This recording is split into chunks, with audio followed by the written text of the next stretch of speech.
Hello and welcome to High and Inside, everybody. I'm Scott Belford. This is the Tuesday show, joined by my good buddy Matt Cernaka. And boy, oh boy, the Toronto Blue Jays sitting June 23rd at 500.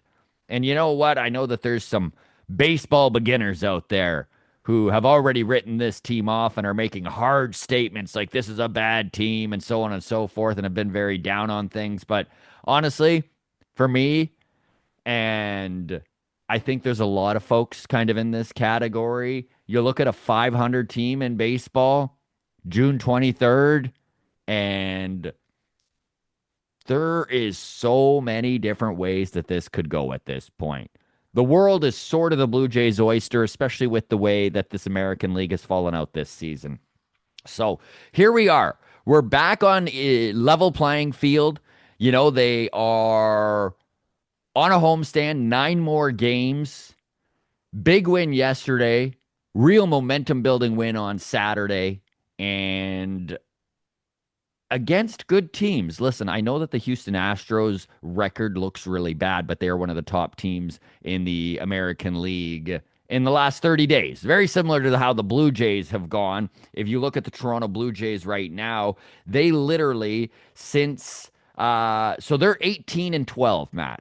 They're playing 600 baseball over their last 30 games. They have the best record in the American League since May 20th. So over the last 33 days, the Blue Jays have kind of pulled this season around. It hasn't looked pretty, and they've had some ups and downs in that 33 days, but they're adding Cy Young Award winner Shane Bieber, from 2020, that big stud that came in halfway through the season last year for us. Well, he's back making his debut this year, man, tonight. And if you look at what he has done in the last 34 games that he has started, he's 14 and 9, 196.1 innings pitched, 3.48 ERA, a whip 1.18. Phenomenal walks, hits, innings pitched, 2.2 walks per nine, and an 8.3 K per nine. And I mean, his ceiling is obviously number one in the rotation. And I think his floor at worst is 3, maybe 4. So as long as, like you said on the Patreon side of things yesterday, that he can hit his spots and give them a little bit of length. We don't need Shane Bieber to go 7 innings. But can he give us 5 consistently over the next month and bump his way up into that 6, 7 category after the All-Star break? If he can pull that off, I think Shane Bieber is a huge success this year.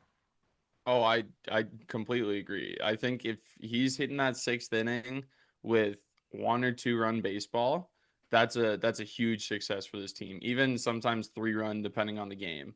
But if Yeah, he's getting into that sixth inning with a lead or with like a low, we're trailing by very little, I think that's a This very big team is success. this team is so interesting because they really don't score many runs. I mean, yesterday was a really frustrating game. They won 4-2. It was a great win and something to build on, absolutely. But Matt, it does feel like after watching so many times that the base is loaded with 0 outs or 1 out and just maybe 1 run scored or very few runs put on the board, sometimes none at all. You saw it a couple times last night, runners on the corners with 1 out and not able to cash in that runner. Where are you at on this offense right now? Because it does feel like John Schneider and the brass is starting to lean a little bit more towards defense. And they're like, okay, if we need to claw things out, we're going to claw things out. I mean, Luis Urias being picked up from the Diamondbacks and called up, them optioning Yohendrick Pinongo back down to AAA is a really good example of that. Watching Jesus Sanchez get a little bit less play in the field and watching Miles Straube used a little bit more of that, proof of that. Where are you at on their offense? And do you think that the right move is to lean into defense until they kind of continue to figure it out? I think the right move is probably to lean into defense. I think they're going back to small ball that they were playing last year. Not a lot of home runs, a lot of doubles, singles, get them on, get them over, get them in. The prime example of that would be again Straw for Sanchez. Hmm. Straw gets on base. He does lengthy at bats, as we saw in Boston. He he's got plenty of speed. So if he can get on and get over to second, a double or even a deep single scores him easily. And I feel like that's kind of the way that they want to lean of instead of needing to string like 3 and 4 hits together, we can get some speed on and get some guys on second and do it in 1 or 2. They kind of need to score however they can score at this point. And listen, there is hope, right, folks? George Springer, his last 10 games have been phenomenal. We'll get into that in just a second here, but I do want to touch on something that John Schneider said on Luis Urias and why Pinongo was sent down. Pinongo has been a bit of a liability in the outfield. Listen, he's a kid. He's 24 years old. Sometimes defense doesn't catch up as quickly as offense catches up. You watch Teoscar Hernandez is a perfect example because he's still a little bit of a liability in right field, but he is a much, much better fielder than he was 10 years ago when we as Toronto Blue Jays fans can attest to the fact that it was sometimes an absolute nightmare to watch him out there. We've seen Jesus Sanchez struggle a little bit. Yohendrick Pinongo the same. So even though Pinongo's bat is big league ready, I think that this is a pretty good move to lessen the pressure and give him an opportunity to work on his routes. Because that is one thing that has been pretty apparent he struggles with is just judging the ball off the bat and getting going in the right direction. Because you watch Miles Straw and you watch Dalton Varsho, and it's their biggest strengths. This is from John Schneider on Luis Urias. Really, really good contact hitter. Professional hitter, controls the zone well. Will fit with the infield mix and allow the team to be more right handed against left handed starters. Again, there are so many viable lefty bats in this Toronto Blue Jays system on this 26-man roster right now. And I think that they just need a guy who can play the game the Blue Jays play, put the ball in play and get it done defensively. And Luis Urias just kind of fits that mold as we move forward. I mean, a little bit more on Urias. Luis Urias, an extremely patient hitter. Again, a little bit different than Pinongo, who is jumping on those first pitches to the point where he's almost passive. Not necessarily a bad thing. He possesses good plate skills, has pull heavy batted ball distribution, but struggles to make consistent contact. So you are going to see him maybe Pop up, strikeout ground looking. balls. Yeah, strikeout looking, ground into some stuff. Uh, Defense wise, he is probably an average defender at second and then pretty atrocious at third. So I think we're going to see most of his reps taken at second base. He's probably even slightly below average at second, but he does have that positional versatility that Pinongo didn't have. And there's just a little bit more room in the infield right now than a very crowded outfield for this Toronto Blue Jays. So that kind of sums up why Pinongo was sent down. I know we talked George Springer really quickly, but his last 10 games have been absolutely insane. He's scored 8 runs, 13 hits, 8 walks, 3 home runs, 7 RBIs, 3 stolen bases, watching the old man run a little bit more, and a batting average of 351 on base of 468, slug 622, and an OPS of almost 1100. Can the old man have one last summer at George? That's really what this Blue Jays team needs. And with George going, goes the Toronto Blue Jays, especially with Vladdy struggling like he's been struggling. This last 10 games for the Blue Jays have been much better. They've looked much more themselves, despite the fact, and we kind of touched on this already, Matt, struggling to pile runs on when the opportunity is there. It's not so much they're struggling to score. Like they can load the bases with no outs and get a run. We watched it happen twice last night. But Yeah.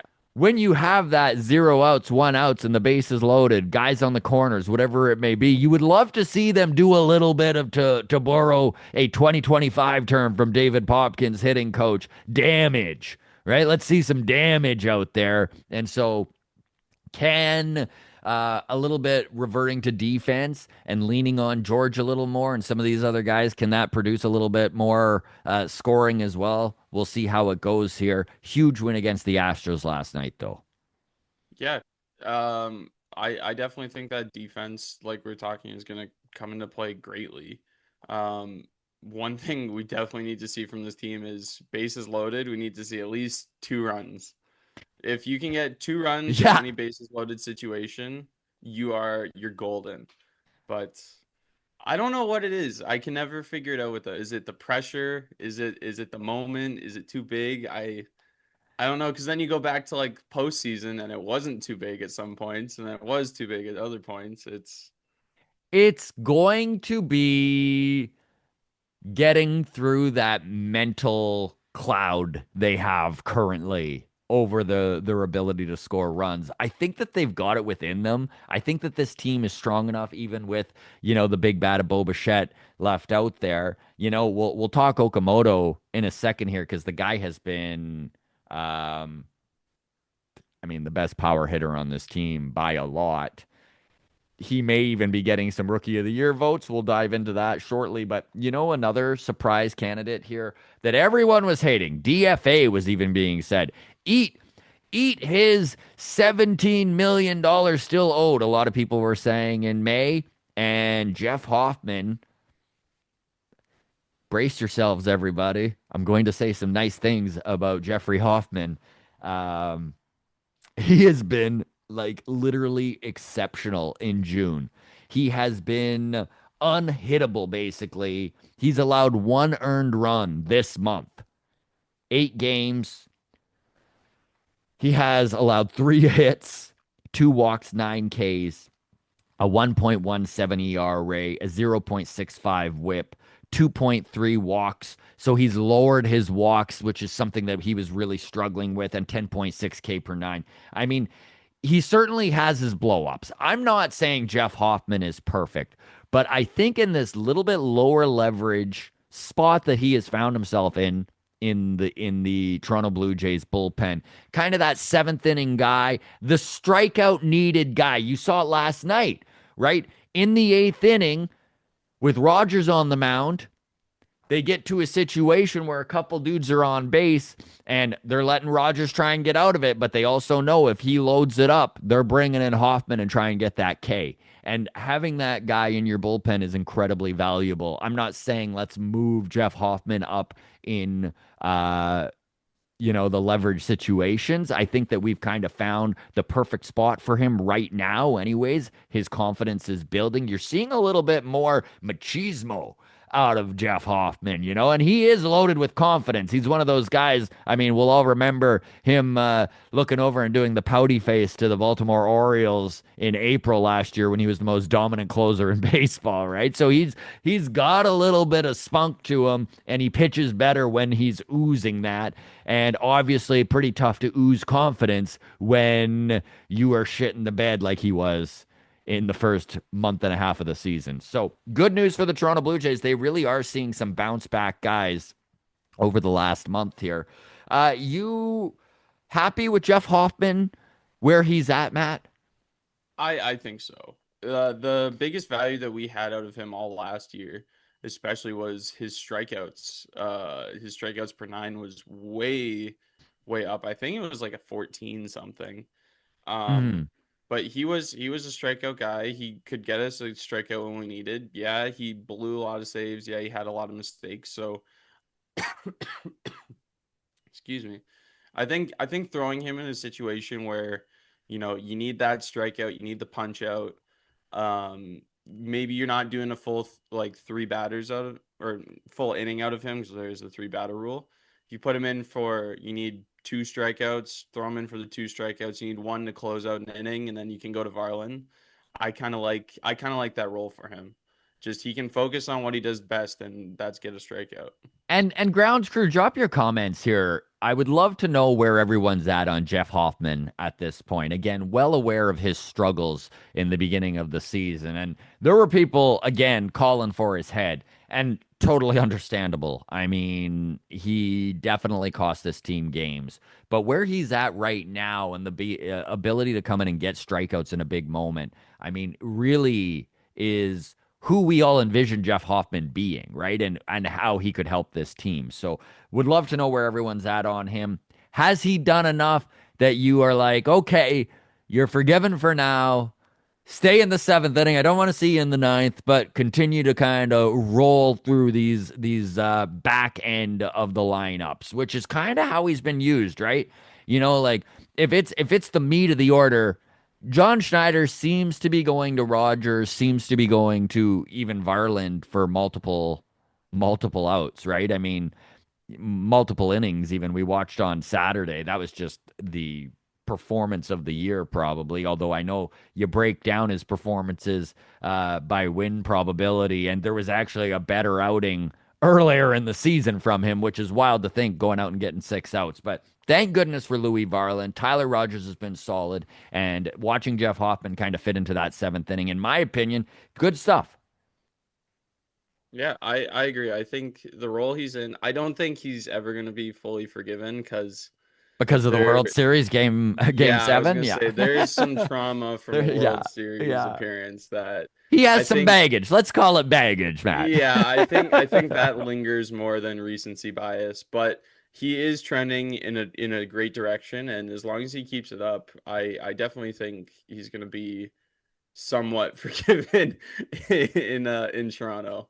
I know Twitter's a cesspool, but it has surprised me to see the amount of people who are calling for a fire sale come the trade deadline. I just feel like this team is maybe not what we were hoping they would be at this point, but with the amount of injuries they had, honestly, and again, grounds crew, lay your comments down. We'll dive into the comment section here in Friday's show. We've got, by the way, the boys from Blue Jays Today joining us on Thursday. So looking forward to that episode. We are back on track, by the way. I know that we've missed episodes and over the last month has really been, we'll call it personal reasons. Both Matt and I have kind of been going through it, but we're on the rebound now and getting more consistent with stuff. So excited to talk with the boys from Blue Jays today. And again, we'll dive into your comments here. Want to hear from you about Jeff Hoffman. Would love to know everyone's comments on Pinongo being sent down and just where you are at on the offense we're seeing from this team.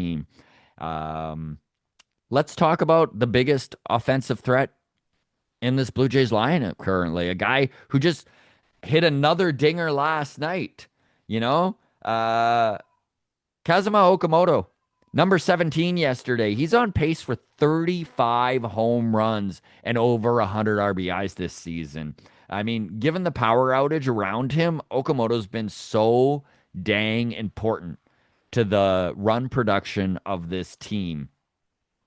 You take a little bit deeper look here, and when you look at notable third basemen that were available on the open market going into this season before the Blue Jays signed Okamoto. Okay. Alex Bregman, obviously the big name. It was well known that the Blue Jays had taken a run at him. He wound up going to the Cubs for $35 million a year. He's been worth 2 wins above replacement to this point. Slow start with the bat for him. He's starting to come around there, but we're all well aware that Alex Bregman is one of the premier third basemen out there, probably a Hall of Famer come the end of his career.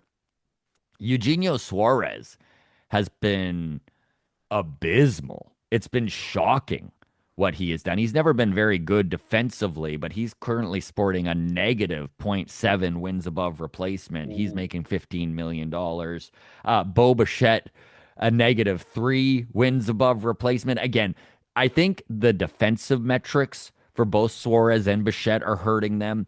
Bo is finally coming around. He has 77 hits, and the hit machine is just starting to do what he does, which is hit. He's making $42 million. So when you look at those prices and where they're at, to look at Kazuma Okamoto, who's at a 1.3 wins above replacement, B-War, $15 million salary, the home runs he's putting up, it is very impressive. And then there's Caleb Durbin, 1.1 wins above replacement and an 800K salary. Obviously, some bang for your buck there, but his offense just isn't what's putting up that wins above replacement. All this to say, man, where are you at on Okamoto and rookie of the year voting? Way too early. I'm going to say this first, and I do want everyone chiming in here. Put your comments down because we are going to talk Okamoto with the boys from Blue Jays today when they come on Thursday. Right now, the candidates for rookie of the year sort of look like this. Kevin McGonigal, in my opinion, probably has the lead on this because he plays shortstop, because he does it at an elite level. He's got a 4.2 wins above replacement, also a hit machine. I mean, he's on pace for a 9-win season. Whether you put much stock into WAR or not, that is exceptional. And being a shutdown defender matters, let alone what he's been able to do with the bat. Munetaka Murakami, I mean, we're all well aware of what he's been doing in Chicago. He was running away with rookie of the year. But the problem is he's been injured the last little while. Same with Chase DeLauder with the Guardians, right? We were watching him in the outfield looking really good defensively, and then on top of that, showing some power. He's also been injured, looking to come off the injury list right away here. Kazuma Okamoto, our Toronto Blue Jays stud and our main source of power. He's sitting at a 1.5 wins above replacement on B War. He's been solid defensively. I would you call him? Is he league average? He's a league average defender at third, right? Yeah, he's league average. I think he does a great job at third base compared to what Bo does in New York. I would agree with Um, that. he he's not an elite defender. He has his moments, but Hmm. we have seen him time and time again make a tough play and throw a guy out from sitting like on the seat of his pants. Like the two big things that I was really exciting for Kazuma when he joined the Jays was the power he brings in his bat and the fact that I think Bo's defensive WAR last year was like a negative 14. Yeah, yeah, And Kazuma, you throw Jimenez at shortstop, that automatically is going to cut that in half. yeah. And then putting Kazuma at the third, he has the ability to play third and he has the ability to play it well. So that's also going to cut down that negative 14 WAR even more. Does he get as many hits as Bo? No. Does he strike out more? Yes. But he has his big moments, and in clutch situations, he's been doing amazing things. I mean, we watched that 3-run home run against the Cubs to come back from a 5-0 deficit on Saturday. We watched him hit that dinger yesterday to tie the game up at 1. He has shown the ability when the Blue Jays need a dinger, he's been the guy. And whether he finishes top 3 in rookie of the year voting will tell when we tell, right? Like we're gonna need to wait. There's still half a season to go, and a lot of things can change. There's honorable mentions out there too. Brandon Valenzuela is probably getting far more talk in the top 10 rookie of the year voting than anyone. I mean, who could have frickin' predicted BV? I mean, what he has done for this team is absolutely insane. I mean, they were hitting him clean up in that Cubs series. I remember last year when the Wagner for Valenzuela trade happened. I said I like it, switch hitting catcher. Yeah, The first comment was he's too old. He's a yeah. career AAA guy. He's never gonna play in the big leagues. I really, honestly, man, I get so tired of everyone who, as soon as they see 24, they're like too old. I just don't buy into the fact that you can judge an offensive output at 24 years old. We see it time and Aaron Judge didn't even make the majors until 25 years old, right? I know that's an exception to the rule, but honestly, to just write guys off who are 24 years old when they are showing promise, I mean, there's a reason why front offices don't do that, right? So, especially as Blue Most Jays fans, we've seen enough late bloomers in our time. I, I I'm fine with trying guys who are maybe 28 years old and crossing your fingers and hoping you get an Edwin or a Jose. Right? Most guys we've seen in Toronto, they don't hit their prime and really get going until 27 through 29, and that's kind of like a standard in the MLB of your 27 to 20, even 26, your 26 to 29 years are going to be some of your best years.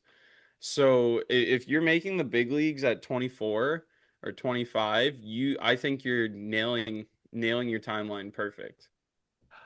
Okay, let's get into the oh my moment of the week. Out hustle my yesterday, my favorite clothing apparel store. And of course, they are fully Canadian, based out of Calgary, Alberta. My buddy Duncan runs it, and you can check out teamomai.com for all their sports apparel, some of the best quality stuff around, and you're supporting a local small business. And the fact that they support us, you know what? We support them. So, oh my moment of the week. Tough not to just go with Kaz Okamoto's 3-run bomb Saturday to help the Blue Jays come all the way back from a 5-0 deficit after getting absolutely shellacked the game before on Friday, showing a little bit of heart, a little bit of hustle, and kind of without that, this team could have really put themselves where they need to really win a bunch of games on this homestand. I think they still are in that position. They're back to 500, 9 more games on the homestand, but definitely that big come from behind victory, fueled by Kaz's home run, the moment of the week here. All I right, let's wanted move. to Yeah, go ahead, Sorry, Scott. I want to throw a curveball in here and give an honorable mention for moment of the week as please. something nobody saw coming and nobody expected is Ernie Clement leading all American League players in Yes. All-Star voting. Toronto Blue Big Jays fans, man. big round of applause. Nobody would have guessed this in a million years. Round of applause to Earn Dog and also to all of us Blue Jays fans out there who vote relentlessly to the point where every American out there cringes when they see a Blue Jays name on that ballot because they're like, oh man, even if he deserves it or not, they're going to get in. Vladdy, a prime example of that, who's leading first baseman for votes right now. All right, You let's also have 5 different emails going, right, Scott? That's right. We all have 5 different emails. Why wouldn't you? Okay, let's get into some prospect talk here real quick before we wrap things up here. Sean Keys is kind of the big name everyone's talking about right now. He has been absolutely incredible over the last I mean, I would say full year. He really looked good in Double A last year, showing power. And then in spring training, kind of the name, everyone was like, this guy could maybe contribute to the team at some point. Unfortunately, a left handed bat. Really tough to fit him in right now. But why don't you, well, you've got it up, Matt, get into his numbers since getting called up to the AAA Buffalo Bisons just under a So month ago? since getting called up, he's played 15 games. He's got 14 hits, 4 RBIs, or sorry, 4 home runs, 12 RBIs, 10 walks, 14 strikeouts. That's a very, very good strikeout to walk ratio, Yeah. especially for a power guy. Yes. You don't see that quite often. He's batting 280 with a 1.050 OPS. I He mean, is, over 1,000 OPS. He's been banging. He has yeah, just been a run producing monster in the minor leagues right now. And I don't know where the hell he fits on this team, man. Again, that left-handed bat, but man, is he knocking on that door loudly. And we'll see if it does get to the point where the Blue Jays, he's making it almost undeniable. You know, he's kind of getting to the point where the Blue Jays are going to need to be like, we can't not have this bat in here at some point. So we'll see what the Blue Jays do with that. Obviously, Juan Sanchez, the we 18-year have old. him. Jesus, Yeah, that's right. dream Let's come let's. true. Why are we not calling Soto up? Juan Sanchez, who's been absolutely phenomenal the last month in Dunedin, well, along with JoJo Parker. In fact, Parker is kind of knocking on the door in Vancouver. There, I think that we'll see him called up here probably before the All Star break. Another guy to keep your eye on, everybody. Blaine Bullard. They're kind of like the big three now. We had The new Cavan, big the three. new big three. We had Cavan, Bo, Vlad back in 2017, 2018. Well, that's kind of our new Cavan, Vlad, and Bo. Hopefully, all three of them wind up better than Cavan. No offense to Mr. Biggio, who had his moments with this team. Okay, let's wrap it up with the fact that we are currently in the biggest homestand of the rest of the season. 9 more games to go. They sit at 500 right now. 2 more games against the Astros. Then the Rangers come to town. And then Canada Day weekend, the New York Mets and Bo Bichette makes his return. I would love to see this team go 6-3. What would make you happy record Six and wise? three. Six and Six three? and three, yeah. You could argue 5-4. Yeah.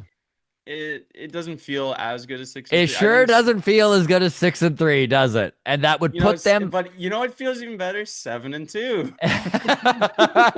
Well, we're talking about what feels good. Absolutely. Drop your Um, comments, everybody. What would you consider a success on the rest of this homestand? I guess I will say 5-4, I guess would probably be acceptable. Sure would love to see that 6-3 up there. Them 3 games above 500 coming out of this homestand and headed closer into the All-Star break there. We'll leave it at that, everybody. Matt, always a pleasure, my friend. Drop your comments. We'll circle through those and see what we got to talk about with the boys from Blue Jays today, which will be our Friday episode. Thank you to everyone who has put up with our hiatus. I know that we have not been consistent recently, but we're back. And dare I say, so are the Blue Jays.